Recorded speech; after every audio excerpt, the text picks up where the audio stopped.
की कहानी है, उस तरफ से मुंबई 3 मतलब बॉम्बे 3, अब मुंबई तो अब होगा, जब की कहानी है तो बॉम्बे ही था। बॉम्बे 3 एक मशहूर और जो है दिलचस्प और बिजनेसमैन, और जहाँ से शुरुआत हुई अंडरवर्ल्ड की, उसका नाम जो है बॉम्बे 3 है। और आई थिंक राइट नाम जो है टाइटल पिक्चर का, सबसे पहला टाइटल जो है एक होना चाहिए जो पिक्चर के ऊपर जाए और लोगों को समझने में जो है टाइम ना लगे। तो ये क्लियर कट है और क्लियर टाइटल है जो स्टोरी पे जाता है। और मुझे लगता है जिस हिसाब से ये पोस्टर अपना प्रोमोज भी दिखाए, जो शॉर्ट 30-40 सेकंड का जो है दिखाया, वो एकदम एक्यूरेट है और बहुत अच्छा है। ये तो शुरुआत है, ये तो फिल्म है नहीं, ये तो आपके सामने प्रेजेंट करने का एक तरीका है। लेकिन जब ये बनेगी और जिस तरह से जो है राइटर जो है अपनी कलम से इसको जो है सींचेगा, और डायरेक्टर बैठी हैं यहाँ पे जिन्होंने अनुभव है इनको पास, और जो सबसे बड़ा अनुभव होता है डायरेक्टर के लिए कि जो कहानी वो सिलेक्ट करता है, उस कहानी को जो है ना उसके अंदर होनी चाहिए, ताकि सोच जो है ना उनकी होनी चाहिए, माहौल होना चाहिए। और जिस माहौल में ये रहती हैं और जिस माहौल को देखा है इन्होंने बचपन से, तो मुझे लगता है ये इनके लिए केक वॉक है, जो एक अच्छी तरह से जो है फिल्म को प्रेजेंट करेगी और दुनिया के सामने लाएगी कि ऐसी भी चीज़ जो है जो आज तक लोगों ने नहीं दिखाई, वो इन्होंने दिखा दी। सर, उसको देख के आपको आपका भी बचपना याद आया क्या? बचपन ये है कि जिस तरह से इसकी सोच है, इतनी एज में जो है इतना सोचना, और फिल्म के बारे में सोचना, कैरेक्टर्स के बारे में सोचना, कहानी के बारे में सोचना, और उसको देख के मतलब जो माहौल इसने देखा है, माहौल को वो गलत तरीके से अपनी पर्सनल लाइफ में भी ले सकता था, लेकिन उस मोहल्ले में रहने के बावजूद इसने उसको कहानी में एक आर्ट के हिसाब से जो है सामने लाने की कोशिश की, जो सराहनीय है बहुत। क्योंकि एक बच्चा जिस तरह से मिट्टी का होता है, जिस तरह से उससे सिखाओ, जिस हिसाब से मोल्ड करो, उस हिसाब से जो ना जिस तरह से मिट्टी का घड़ा बनता है, जो शेप लाना हो ला जाओ।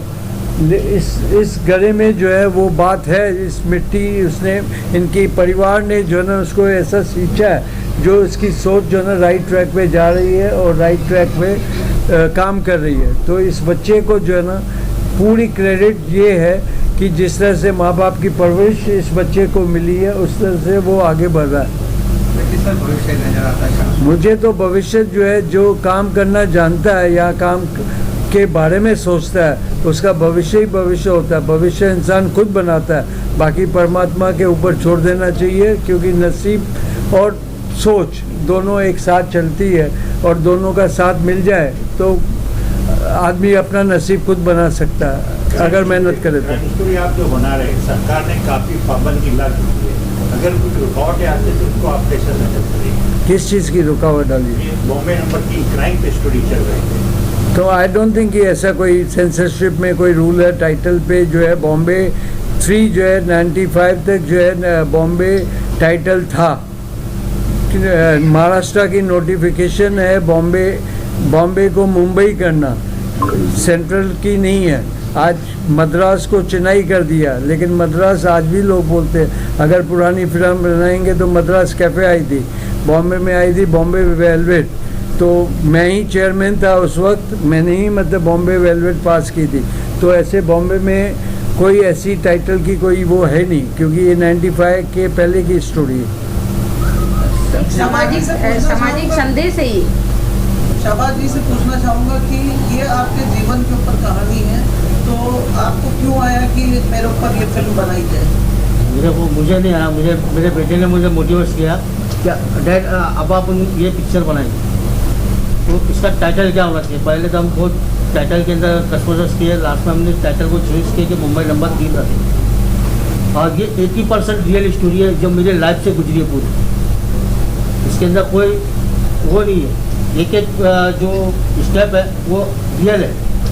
तो अंडरवर्ल्ड से क्या नाता आपको, जो इसमें अंडरवर्ल्ड आपने दिखा है कि तो अंडरवर्ल्ड पिक्चर देखने में बता देंगे ना, अभी बता के पूरी पिक्चर थोड़ी दिखा दें। उस एरिया में रह रहे हैं, वहाँ वहाँ से एरिया ही में पिक्चर उस की टाइम पे शुरुआत है। उस टाइम के क्या हुआ था, उस टाइम की वोटिंग की हालत क्या थी, उस टाइम के नेता लोग का क्या रवैया था अंडरवर्ल्ड के साथ में। क्योंकि उस टाइम पे उस जगह पे हम कहीं ना कहीं 16 साल की एज के थे, तो हमको ऐसा लगता था कि हम भी भाई बने, तो भाई लोग के आजू बाजू में खड़े रहते थे, तो उनका सब हाव भाव हम लोग देखते थे, क्या होता था, कौन नेता आ रहा है, क्या बात कर रहे नेताओं से, नेता लोग को कैसा भगाते थे।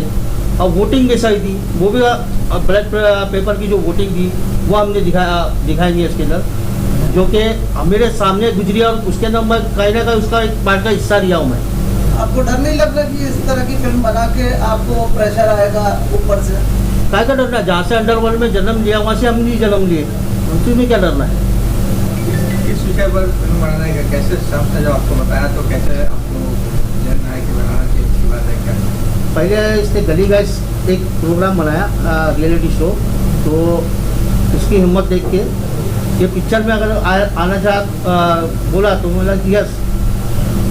आप और भी स्टार इसमें रखने वाले हैं? अभी स्टार कास्ट को मैं ओपन नहीं करूँगा, स्टार कास्ट इसके लिए नहीं ओपन करूँगा क्योंकि सेंसिटिव पिक्चर है। अगर किसी स्टार को मैं धमकी आए तो मेरा आधी पिक्चर छोड़ के भाग गया तो मैं कहाँ जाऊँगा। तो इसके लिए स्टार कास्ट मेरा कोई ओपन नहीं होगा, डायरेक्ट इसका ट्रेलर रिलीज होगा, उसके अंदर सब स्टार कास्ट आपको नजर आ जाएंगे। लेकिन स्टार होंगे? हाँ, स्टार होंगे। प्रिया जी, कब से इस फिल्म की शूटिंग आप स्टार्ट कर रही हैं, जी, हमारे दर्शकों को बताइए। शूटिंग तो स्टार्ट है इसकी ना, अगले साल रिलीज भी रहेगी इसी टाइम पे, दिवाली के टाइम पे अगले साल रिलीज रहेगी, और सर का आशीर्वाद रहा तो रिलीजिंग में सर को खड़े रहेंगे। तो जिस तरह से ये अंडरवर्ल्ड की कहानी आप उठा रही हैं, तो आप ये मुंबई सर ये एक मैसेज है, ये मैसेज है लोगों को ये मैसेज है कि वहाँ रहने वाले लोग सिर्फ खराब नहीं रहते, आज वहाँ डर है आदमी को। हमारे एरिया का वो हाल है कि हम किसी को पिज़्ज़ा डिलीवर करने बोले ना, अगर हमारे बेटे को पिज़्ज़ा खाने का तो पिज़्ज़े के लिए डिलीवर करते हो तो इससे लिख के आता कि ये black list area. No, the area is black listed. यहाँ पे मतलब लोग अच्छे आप अच्छे वहाँ रहते खड़े रह के आप पिज़्ज़ा मंगाओ नहीं ला के देंगे, क्यों भाई? लोग वहाँ पे हमारे बहुत एरिया अच्छे में लोग- ऐसा कुछ है नहीं, हमारे एरिया एकदम क्लियर है। वो जो 90 के अंदर जो चलता था वो चलता था, अब नहीं है। अब तो वहाँ पे क्राइम नाम का जीरो नाम का क्राइम है उधर। जैसे सर ने अभी बताया शम्स, 90 आपके रोल के बारे में बताइए, किस तरह का आपका रोल है इसमें? मैं एक ऐसा चाइल्ड इसमें रोल प्ले कर रहा हूँ। मैं वहाँ पे ना एक छोटे बच्चे का रोल प्ले कर रहा हूँ जिसमें मैं क्रिकेट खेलूँगा और मेरे डैड के पास्ट को लेके चलूँगा। मुझे कैसे मन में आया कि कैसे आपने कॉन्सेप्ट बताया कि इस पे फिल्म बनी थी, क्या क्या दिक्कतें आपको फेस हुई थी? मैं एक दिन रात में सो रहा था तो डैडी बाजू में थे, तो मैं पूछा अब आपका पास्ट कैसा था, तो अब्बा ने पूरी स्टोरी बताया। फिर मैं 2-3 दिन सोचा, फिर मैंने अब्बा को कॉन्सेप्ट दिया और एटलीस्ट मैंने 24 आवर्स की रिसर्च की थी, पूरा एनालाइज किया, पूरी स्टोरी को लेके देखा, मैंने पूरा एनालाइज किया। फिर मैंने ऐसे अब्बा को बताया तो अब्बा ने बोले हाँ अच्छा आइडिया, चलूँगा आप। ये जो आप डायरेक्ट कर रही हैं कितना मुश्किल या चैलेंजिंग है, या जी कितना मुश्किल है या चैलेंजिंग है? देखिए सर, एक सर के आशीर्वाद के और सर के हाथ के नीचे हम काम कर रहे हैं, इसलिए चैलेंज तो हम कोई भी एक्सेप्ट करते हैं, चैलेंज हम किसी के लेते नहीं हैं, चैलेंज देते हैं सिर्फ। और डायरेक्शन हमने बहुत किया है, पर अब जो डायरेक्ट करेंगे उसको हम सही डायरेक्टर मानते हैं कि अब हम डायरेक्टर बनेंगे। कहाँ का लोकेशन आपने? जी मुंबई 3 का लोकेशन रहेगा, 3 गलियों का, सिंधी गली, चोर बाजार, मटन स्टेट। तो म्यूजिक का भी अच्छा होगा, कुछ गाने होंगे फिल्म में? जी गाने भी हैं, गाने रिलीज बन चुके हैं, हो चुके हैं। टीजर देख के लग रहा है ऐसा कुछ कंट्रोवर्सी होगा, ऐसा है कुछ? ये तो आगे देखेंगे आप लोग तो समझ में आए। मैं हरीश पटेल से सवाल पूछूंगा कि आपने किस तरह से कहानी को मोल्ड किया, कैसे बनाया, उन्होंने आपको कहानी सुनाई, फिर आपने कैसे लिखी और क्या क्या इम्प्रूवमेंट लाए उसके अंदर?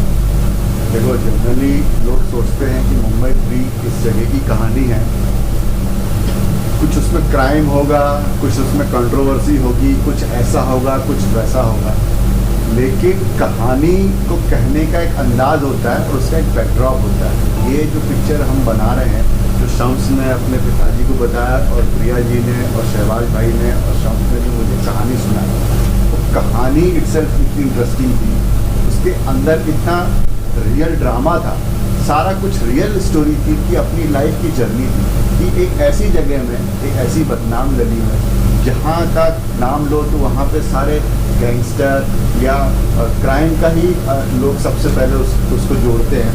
उस जगह पर किसी एक व्यक्ति के संघर्ष की कहानी और उसके संघर्ष में उसको आई तकलीफ की कहानी, उस तकलीफ में वो कैसे जीता है, कैसे झेलता है, उससे कैसे बाहर निकलता है और कैसे अपने परिवार को लेके चलता है। क्योंकि संघर्ष इतना आसान नहीं होता किसी ऐसी जगह में जहाँ की जगह जो ऑलरेडी बदनाम हो जाए। आपके पीछे एक टैग चल रहा है कि आप मुंबई 3 में रहते हैं, मुंबई 3 में रहते हैं मतलब आपके पीछे पीछे वो चल रहा है परछाई की तरह कि वो पूरा का पूरा जो बदनाम गली का बदनामी है वो आपके पीछे चल रही सरनेम के जैसे, और उससे आपको लड़ना है, लड़के अपने आप को इस्टेब्लिश करना है, अपने परिवार को संभालना है, अपने बच्चे को इस्टेब्लिश करना है। और कैसे एक बच्चा अपने परिवार के साथ अपने पिता की देखभाल में कैसे आगे बढ़ता है, कैसे अपने लक्ष्य को हासिल करता है, ये स्टोरी उसके ऊपर ये है। जो निचोड़ यही है कि कीचड़ से कैसे बाहर निकल के कमल के फूल की तरह खिलता है। बीजेपी का मत समझिएगा